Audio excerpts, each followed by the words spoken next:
오늘은 마태복음 13장 31절에서 35절을 보겠습니다. 겨자씨의 비유. 예수님은 아무리 복음을 선포해도 예수님을 영접하지 않는 이유를 설명하시고 출실 때에 알곡은 천국 곳간에 들여지고 가라지는 불태워진다고 말씀하셨습니다. 알곡은 씨 뿌리는 자의 비유에서 말씀하신 것처럼 성령님이 오셔서 좋은 마음밭으로 만들어주신 사람만 복음의 말씀을 듣고 믿음에 이르게 된다는 것이며, 가라지는 그 외 사람으로 예수님의 이름은 부르되 마음밭이 길가밭, 돌짝밭, 가시떨기밭과 같은 사람의 마음이라 복음의 씨앗이 자라지 못해 믿음의 열매를 맺지 못하는 모든 사람들을 말하는 것입니다. 그래서 복음의 말씀을 보고 듣더라도 자신의 소견대로 판단하여 믿음의 열매를 맺지 못해 신앙생활은 하되 주여 주여 이름은 부르되 구원은 받지 못한다는 것입니다. 똑같은 복음의 말씀을 보고 듣더라도 가라지와 같은 사람은 보잘것없는 것이라 생각하고 전혀 신경을 쓰지 않는 사람이 있는가 하면, 알곡은 그 말씀을 듣고 많은 믿음의 열매를 맺는 사람이 있다고 본문은 말씀하고 있는 것입니다. 본문 31절에서 33절을 보겠습니다. 마태복음 13장 31절, 겨자씨와 누룩의 비유. 또 비유를 들어 이르시되 천국은 마치 사람이 자기 밭에 갖다 심은 겨자씨 한 알 같으니. 마태복음 13장 32절, 이는 모든 씨보다 작은 것이로되 자란 후에는 풀보다 커서 나무가 되매 공중의 새들이 와서 그 가지에 깃들이느니라. 마태복음 13장 33절, 또 비유로 말씀하시되 천국은 마치 여자가 가루 서말 속에 갖다 넣어 전부 부풀게 한 누룩과 같으니라. 천국은 마치 사람이 자기 밭에 갖다 심은 겨자씨 한 알 같다고 말합니다. 조그만 화분도 아니고 큰 밭의 씨 중에 가장 작은 겨자씨 한 알만 심겨졌다고 합니다. 농부는 밭에 적당한 양의 씨앗을 뿌려 풍성한 수확을 얻는데 겨우 겨자씨 한 알을 심었다면 밭 주인은 겨자씨에 전혀 관심이 없을 것이며 다른 작물에 관심을 두며 살 것입니다. 복음의 말씀도 이와 같다는 것으로 예수님이 복음의 말씀을 선포해도 사람들은 보잘것없는 것이라 생각하고 육적인 눈으로 보이는 병이나 고침받고 육적으로 필요한 것을 얻는데 더 관심을 갖는다는 것입니다. 그러나 겨자씨 한 알이 밭에 심겨진 모든 곡식보다 더 크게 자라서 공중의 새가 깃들인다는 것으로 복음은 믿음의 열매를 풍성히 맺게 한다는 것입니다. 또 누룩도 보잘것없어 보이지만 가루 서말을 전부 부풀게 한다는 것으로 복음으로만 풍성한 열매를 맺음을 말씀하고 있는 것입니다. 요한복음 6장에서는 오병이어의 기적을 기록하고 있는데 타 복음서에는 떡 5개와 물고기 2마리 뿐이라 말하고 있는데, 요한복음 6장 9절은 이렇게 말합니다. 요한복음 6장 9절, 여기 한 아이가 있어 보리떡 5개와 물고기 2마리를 가지고 있나이다. 그러나 그것이 이 많은 사람에게 얼마나 되겠사옵나이까. 한 아이가 도시락으로 싸운 보리떡 5개와 물고기 2마리라는 것으로 어른들이 먹기에 부족하고 또 아이가 먹을 도시락이므로 어른들은 전혀 관심을 두지 않는다는 것입니다. 이와 같이 생명의 떡으로 오신 예수님께 아무도 관심을 두지 않고 오직 떡을 먹고 배부른 것에만 관심을 두고 예수님을 따르고 있다는 것을 말하는 것입니다. 그러나 그 아이의 도시락이 생명의 떡인 복음을 5,000명이 먹이고도 남은 조각을 12바구니를 거두었다는 것으로 복음의 말씀은 모든 생명을 살리고도 남는다는 것입니다. 이처럼 복음은 모든 백성의 생명을 살리고도 남는 것인데, 사람들은 눈으로 보이는 것에만 관심을 두고 신앙생활을 하고 있다는 것입니다. 이 말씀은 남의 이야기가 아닐 것이며 옛적이나 지금이나 모두 동일하다는 것입니다. 그 이유는 복음이 밝히 드러나지 않았기 때문에 자신의 소견대로 생각하여 이것이 하나님의 뜻이라 생각하여 눈으로 보이는 것만 쫓으며 하나님을 섬기며 살아가게 된다는 것입니다. 이사야 6장에서 하나님은 이사야 선지자에게 이스라엘 백성들에게 아무리 복음을 전해도 그들이 포로에 끌려가고 돌아올 때까지 아무도 돌아오지 않을 것이라 말씀하셨는데, 이사야 7장에 가면 유다 아하스 왕 때에 북이스라엘 왕과 아람 왕이 연합하여 예루살렘을 공격합니다. 이때 이사야 선지자는 아하스 왕을 만나 여호와께 징조를 구하라 하나님 말씀을 전하게 됩니다. 이사야 7장 3절에서 4절을 보겠습니다. 이사야 7장 3절. 그때 여호와께서 이사야에게 이르되 너와 내 아들 스알압은 윗머 수도 끝 채탁자의 밭 큰 길에 나가서 아하스를 만나. 이사야 7장 4절. 그에게 이르기를 너는 삼가며 조용하라. 이르신과 아람과 르말리아의 아들이 심히 노할지라도 이들은 연기나는 두 부직갱이 그루터기에 불과하니 두려워하지 말며 낙심하지 말라. 이들은 잠시 후면 망할 자들이니 이들을 두려워하지 말고 징조를 구하라는 것으로 눈으로 보이는 것에 의지하지 말고 장차 오실 메시아를 소망하면 구원을 받게 된다는 말씀입니다.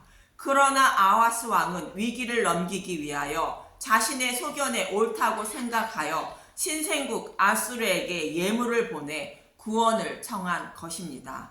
열왕기하 16장 8절. 아하스가 여호와의 성전과 왕궁 곳간에 있는 은금을 내어다가 아수르 왕에게 예물을 보냈더니, 눈으로 보이지 않는 것은 보잘것없는 것으로 여기고 자신의 소견대로 눈으로 보이는 것을 쫓아 살고 있는 아하스 왕인 것이며, 예수님의 이름을 부르고 신앙생활을 하고 있는 모든 신앙인의 모습을 보여주고 있는 것입니다. 하나님 나라를 바라보지 못하는 영적인 소경들인 것입니다. 이 말씀은 메시아를 기다리고 있던 이스라엘 백성들의 모습에서 알 수 있는데, 이사야서는 예수님이 오실 때에 아무도 관심이 없을 것이라 말합니다. 이사야 53장 1절에서 4절을 보겠습니다. 공동 번역으로 읽어드리겠습니다. 이사야 53장 1절. 그러니 우리에게 들려주신 이 소식을 누가 고지 들으랴.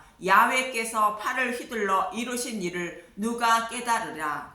예수님이 오시면 백성들은 영접하지 않고 배척당하실 것을 말하고 있는 것으로, 본문의 말씀처럼 예수님이 아무리 복음을 선포해도 영접하지 않는다는 것입니다. 이사야 53장 2절. 그는 메마른 땅에 뿌리를 박고 가까스로 도단한 햇순이라고나 할까. 늠름한 풍채도 멋진 모습도 그에게는 없었다. 눈길을 끌만한 볼품도 없었다.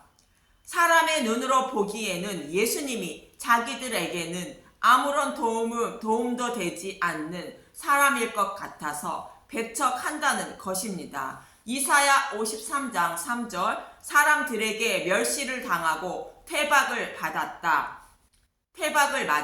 그는 고통을 겪고 병고를 앓는 사람들이 얼굴을 가리우고 피해 갈 만큼 멸시만 당하였으므로 우리도 덩달아 그를 업신여겼다.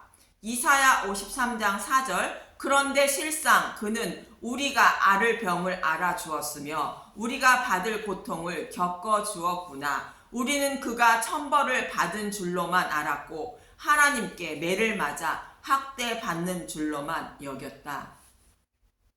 예수님은 사람들에게 철저히 배척당했지만 그분은 우리의 모든 죄를 지고 우리가 받을 벌을 대신 받아 고난과 고통을 받으셨다는 것입니다. 그러나 사람들은 자신이 범한 죄로 천벌을 받고 하나님께 저주를 받은 줄로 여긴다는 것입니다. 이처럼 이스라엘 백성들은 자신들을 구원할 메시아를 기다리고 있었지만 눈이 멀어 자신들의 유익을 위한 메시아를 기다리고 있었기 때문에 예수님이 오셔도 자신들에게 아무런 유익이 없을 것 같아 관심이 없었던 것입니다. 이 이스라엘 백성들의 모습이 바로 저와 여러분의 모습이라는 것입니다. 모든 인류는 눈을 뜨고 있는 맹인이라 정말 값진 진주에는 아무런 관심이 없는 것입니다. 그러나 눈은 감았으나 눈을 뜬 사람은 이 땅에서의 유익을 바라보지 않고 영원한 생명을 주시는 예수님만 바라보게 된다는 것입니다. 돈과 명예와 건강을 모두 가지고 산다고 해도 길면 80이요 짧으면 50년 동안만 가질 수 있고 자신이 죽어 하나님의 심판대에 가면 이것은 아무런 유익이 도움이 되지 않음을 잊고 산다는 것입니다. 이렇게 아무도 예수님께 관심도 없고 영접도 하지 않고 있는데 그럼 예수님은 왜 복음을 선포하시는 것인가? 본문 34절에서 35절을 보겠습니다. 마태복음 13장 34절 비유로 말씀하신 까닭 예수께서 이 모든 것을 무리에게 비유로 말씀하시고 비유가 아니면 아무것도 말씀하지 아니하셨으니 마태복음 13장 35절 이는 선지자를 통하여 말씀하신 바 내가 입을 열어 비유로 말하고 창세부터 감추인 것들을 드러내리라 함을 이르려 하심이라. 예수님은 구원받지 못할 사람에게는 비유로 말하여 깨닫지 못해 구원받지 못하게 하시고 택한 백성들은 구원하시기 위하여 창세전에 감추인 것을 선포하고 있다는 것입니다. 이 말씀은 시편 78편 22절의 말씀을 인용하신 것입니다. 바벨론 포로에 돌아와 기록한 시로 추정됩니다. 시편 78편 1절에서 8절을 보면 7편 78편 1절 아삽의 마시길 내 백성이여 내 율법을 들으며 내 입의 말에 귀를 기울일지어다. 시편 78편 2절 내가 입을 열어 비유로 말하며 예로부터 감추어졌던 것을 드러내려 하니. 시편 78편 3절 이는 우리가 들어서 아는 바요 우리의 조상들이 우리에게 전한 바라. 예로부터 감추었던 비밀을 설명한다는 것으로 다시는 조상들이 범한 죄를 범하지 않게 하기 위하여 그 비밀을 알려준다는 것입니다. 우리가 듣고 조상들이 전해준 것은 아브라함과 이삭과 야곱과 다윗에게 약속한 메시아 언약은 예로부터 감추었던 것으로 이것이 무엇인지 알려준다는 것입니다. 시편 78편 4절 우리가 이를 그들의 자손에게 숨기지 아니하고 여호와의 영예와 그의 능력과 그가 행하신 기이한 사적을 후대에 전하리로다. 또한 이것을 후대에게 전해주는데 그의 능력과 그가 행하신 기이한 사적을 전하는 것은 유월절 어린 양의 죽음으로 출애굽시키시고 약속의 땅을 기업으로 주신 복음을 전해준다는 것입니다. 시편 78편 5절 여호와께서 증거를 야곱에게 세우시며 법도를 이스라엘에게 정하시고 우리 조상들에게 명령하사 그들의 자손에게 알리라 하셨으니. 시편 78편 6절 이는 그들로 후대 곧 태어날 자손에게 이를 알게 하고 그들은 일어나 그들의 자손에게 일러서. 시편 78편 7절 그들로 그들의 소망을 하나님께 두며 하나님께서 행하신 일을 잊지 아니하고 오직 그의 계명을 지켜서. 시편 78편 8절 그들의 조상들 곧 완고하고 패역하여 그들의 마음이 정직하지 못하며 그 심령이 하나님께 충성하지 아니하는 세대와 같이 되지 아니하게 하려 하심이로다.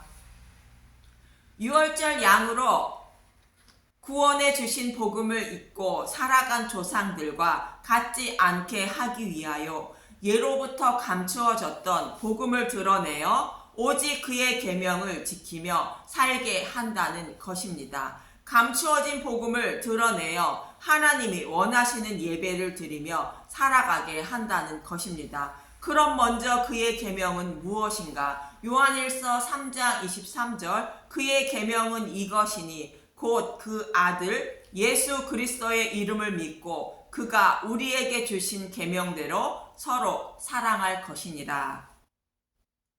계명은 유월절 어린 양이신 예수님을 믿는 것을 말하고 그 십자가를 전하며 살아가는 것이 계명을 지키는 것이라 말합니다. 그럼 예로부터 감추었던 것을 드러내는 것은 무엇을 드러내는 것인가? 먼저 사도 바울은 예로부터 감추었던 비밀을 이방인에게 전하기 위하여 일꾼이 되었다고 말합니다. 에베소서 3장 7절에서 9절을 보면 에베소서 3장 7절 이 복음을 위하여 그의 능력이 역사하시는 대로 내게 주신 하나님의 은혜의 선물을 따라 내가 일꾼이 되었노라. 에베소서 3장 8절 모든 성도 중에 지극히 작은 자보다 더 작은 나에게 이 은혜를 주신 것은 측량할 수 없는 그리스도의 풍성함을 이방인에게 전하게 하시고 에베소서 3장 9절 영원부터 만물을 창조하신 하나님 속에 감추어졌던 비밀의 경륜이 어떠한 것을 드러나게 하려 하심이라. 사도 바울은 영원부터 하나님 속에 감추어졌던 비밀을 전하고 있는데 이것이 복음이라 말합니다. 또 골로새서 1장 26절에서 28절에 이 비밀이 무엇인지 말합니다. 골로새서 1장 26절 이 비밀은 만세와 만대로부터 감추어졌던 것인데 이제는 그의 성도들에게 나타났고 골로새서 1장 27절 하나님이 그들로 하여금 이 비밀의 영광이 이방인 가운데 얼마나 풍성한지를 알게 하려 하심이라. 이 비밀은 너희 안에 계신 그리스도시니 곧 영광의 소망이니라. 골로새서 1장 28절 우리가 그를 전파하여 각 사람을 권하고 모든 지혜로 각 사람을 가르침은 각 사람을 그리스도 안에서 완전한 자로 세우려 함이니. 만세와 만대로부터 감추어졌던 비밀이 예수 그리스도라는 것으로 이 복음을 전파하여 권하고 가르쳐 예수 안에서 완전한 자로 세우기 위하여 복음을 전하고 있다는 것입니다. 이렇게 감추었던 비밀을 드러내는 것은 복음을 전파하는 것으로 예수님은 그 비밀을 드러내어 자신의 백성을 구원하시려는 목적인 것입니다. 그런데 그 복음의 비밀이 드러나지 않은 시대에 살고 있던 구약의 백성들의 모습을 시편 기자는 이렇게 말하고 있습니다. 복음의 비밀을 소중히 여기지 않는 사람들의 모습과 동일한 모습인데 출애굽한 이스라엘 백성들에게 하나님은 반석에서 물을 메어 흡족히 마시게 하였다니 떡과 고기도 먹여달라 했다는 것입니다. 시편 78편 15절에서 16절을 보면 시편 78편 15절 광야에서 반석을 쪼개시고 매우 깊은 곳에서 나오는 물처럼 흡족하게 마시게 하셨으며 시편 78편 16절 또 바위에서 시내를 내사 물이 강같이 흐르게 하셨으나 반석에서 물을 내어 마시게 하신 것을 말하는데 사도 바울은 이것을 고린도전서 10장 4절에 이렇게 말합니다. 고린도사전 10장 4절 다 같은 신령한 음료를 마셨으니 이는 그들을 따르는 신령한 반석으로부터 마셨음에 그 반석은 곧 그리스도시라. 반석을 쪼갠 것은 반석이신 예수님이 죽으시고 부활하신 것을 상징하는 것이며 그것에서 나온 물은 복음의 말씀을 말합니다. 즉 광야 이스라엘 백성에게 약속의 땅을 기업으로 주시기 위하여 복음의 말씀을 먹여주셨고 생명의 떡인 만나도 매일 하늘에서 비같이 내려주어 먹게 하셨다는 것입니다. 그런데 이스라엘 백성들은 눈으로 보이는 기적을 보고 애굽에서 즐겨 먹던 떡과 고기도 주실 것이라 생각하고 그것을 달라고 했다는 것입니다. 시편 18편 18절에서 22절을 보면 시편 78편 18절 그들이 그들의 탐욕대로 음식을 구하여 그들의 심중에 하나님을 시험하였으며 시편 78편 19절 그뿐 아니라 하나님을 대적하여 말하기를 하나님이 광야에서 식탁을 베푸실 수 있으랴.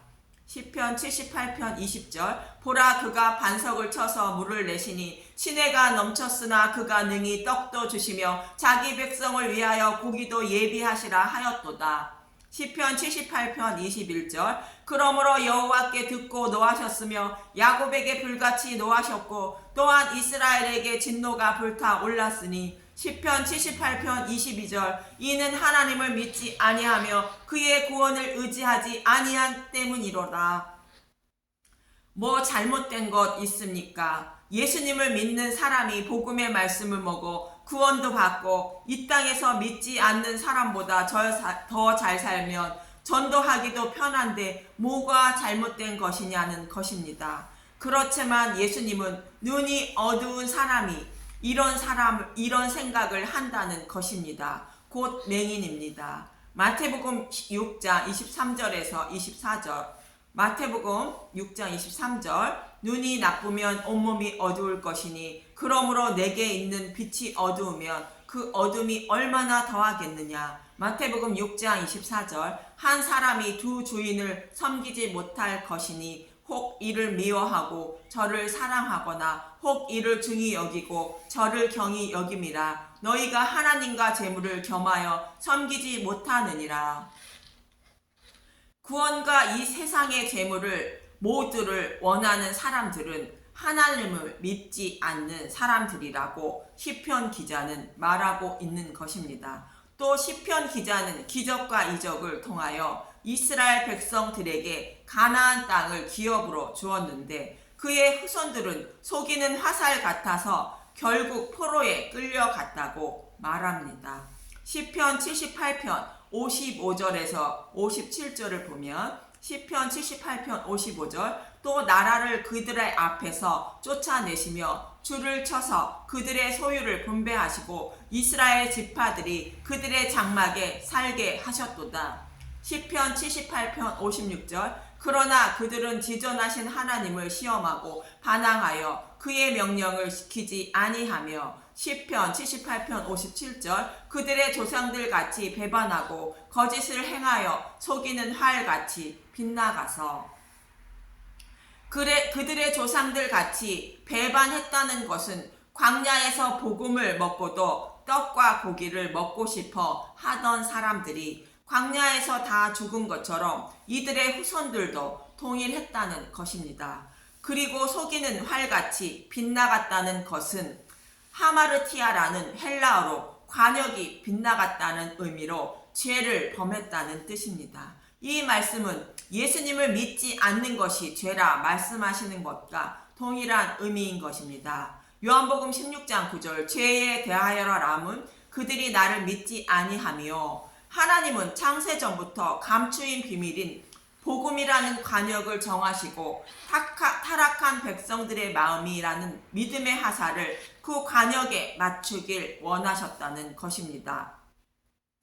그래서 하나님은 출애굽한 이스라엘 백성에게 시내산에서 율법을 주시면서 죄인임을 깨닫고 그리스도께 인도함을 받아 믿음의 화살을 복음이라는 관역에 조준하며 살길 원했는데 그 뜻을 모르고 자신의 소견대로 열심히 하나님을 섬겼다는 것으로 죄를 범했다고 시편 기자는 말하고 있는 것입니다. 이 말씀을 좀 더 설명드리면 바벨론 포로에 끌려가기 전까지 이스라엘 백성들은 관역에 조준하여 정말로 정확히 맞추려고 화살을 당겼다는 것입니다. 그런데 화살은 나를 속이는 것처럼 관역을 빗나갔다는 것입니다. 속이는 화살이 되었다는 것입니다. 이 말씀은 모세를 통하여 준 율법의 말씀대로 사는 것이 하나님의 뜻으로 생각하고 정말로 열심히 온 마음을 다하여 율법을 지키며 하나님을 섬겼다는 것입니다. 그런데 하나님을 열심히 섬긴 화살이 관역을 마치지 못하고 빗나갔다는 것입니다.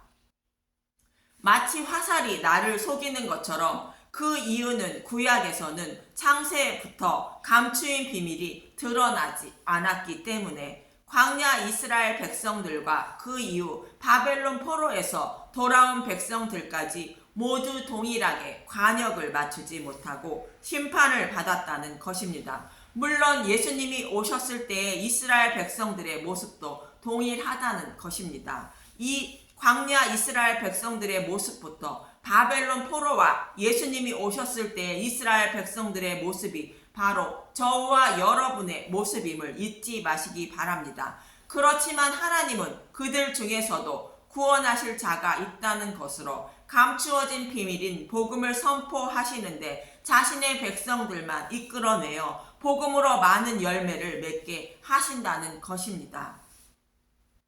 시편 78편 67절에서 72절을 보겠습니다. 시편 78편 67절 또 요셉의 장막을 버리시며 에브라임 지파를 택하지 아니하시고 시편 78편 68절 오직 유다 지파와 그와 사랑하시는 시온산을 택하시며 시편 78편 69절 그의 성소를 산의 높음같이 영원히 두신 땅같이 지으셨도다. 시편 78편 70절 또 그의 종 다윗을 택하시되 양의 우리에서 취하시며 시편 78편 71절 전 양을 지키시는 중에서 그들을 이끌어내사 그의 백성인 야곱 그의 소인 이스라엘을 기르게 하셨더니 시편 78편 72절 이에 그가 그들을 자기 마음의 완전함으로 기르고 그의 손의 능숙함으로 그들을 지도하였도다.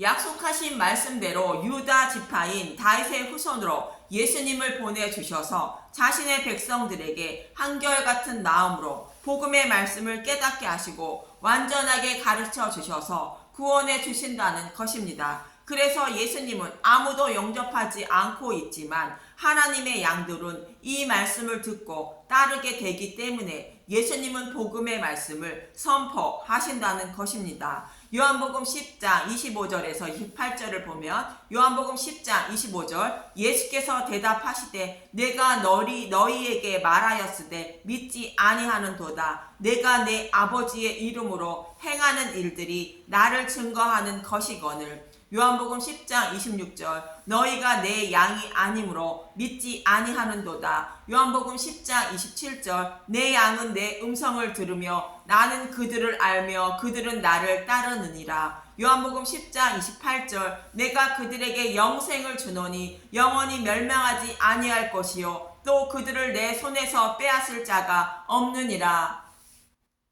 이렇게 예수님은 아무도 복음을 받아들이지 않고 영접하지 않고 있지만 오직 자신의 양들은 그 목자의 음성을 듣고 따른다는 것으로 그 양들은 부르고 한결같은 마음으로 가르치고 구원하시기 위하여 복음을 선포하고 있는 것입니다. 저와 여러분은 하나님이 기르시는 양들임을 잊지 마시고 우리의 목자이신 예수님의 음성을 곧 복음을 듣고 따르는 저와 여러분이 되시길 간절히 소망하며 기도합니다. 감사합니다.